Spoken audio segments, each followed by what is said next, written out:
আসসালামু আলাইকুম, সবাই কেমন আছেন?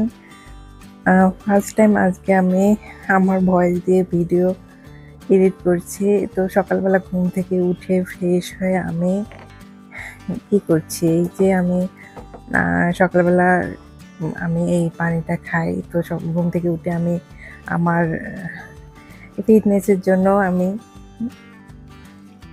এই পানিটা তৈরি করছি এবং এটা আমি ঘুম থেকে উঠে খালি পেটেই খাই। তো এটা দিয়ে আমার দিন শুরু।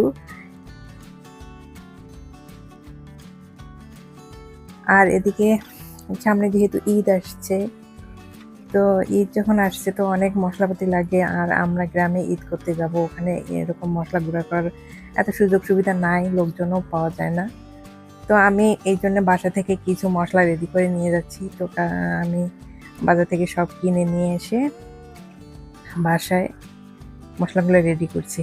তো এখানে দেখেন সব রকমের মশলা একসাথে, গরম মশলা, এটা অবশ্য মাংসের জন্য এবং বিরিয়ানির জন্য সব কিছুর জন্যই পারফেক্ট। আর সাথে কিছু জিরা ধনিয়া গুঁড়া করে নিয়েছি। তো এইগুলো আসলে সব রেডি করে গ্রামের বাড়িতে নিয়ে যাব একবারে প্যাকিং করে। আর তার সাথে এখানে কিছু আদা রসুন সিলাই রাখছি, যেগুলো গ্রামে ঈদ ঈদ করতে গিয়ে যাতে কোনো প্যারা না হয়, এই জন্য আমি এখান থেকে আমার শহরের বাসা থেকে সব একদম রেডি করে নিয়ে যাচ্ছি।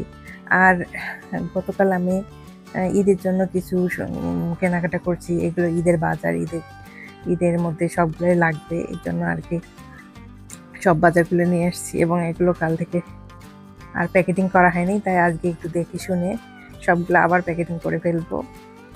সব এই বাজারগুলো নিয়ে যেতে হবে গ্রামে। তো এগুলো গোছানোর পরে আমি দুপুরের রান্নার জন্য, এই যে এদিকে ভাত আমার হয়ে গেছে, দুপুরে রান্নার জন্য টুকটাক একটু রান্না করব। এই জন্য এইখানে বড় কাতল মাছ আর কাতল মাছের ঝোল, আর এদিকে করলা আলু ভাজি বসাই দিয়েছি, এটাও প্রায় হওয়ার মতো। আর এদিকে দেখেন আমার মেয়ে স্কুল ছুটি, কোচিং নাই, তাই বসে বসে মোবাইল চালাচ্ছে, আর আমিও এই ফাঁকে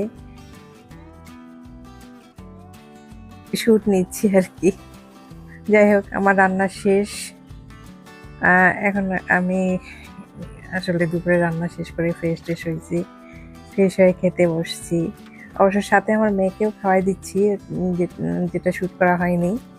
তো আমরা মা মেয়ে মিলে একসাথে খাওয়া দাওয়া করে এখন বিশ্রাম নেব। তো সবাইকে আল্লাহ হাফেজ, ভালো থাকবেন। ভিডিও কেমন হলো আমাকে জানাবেন।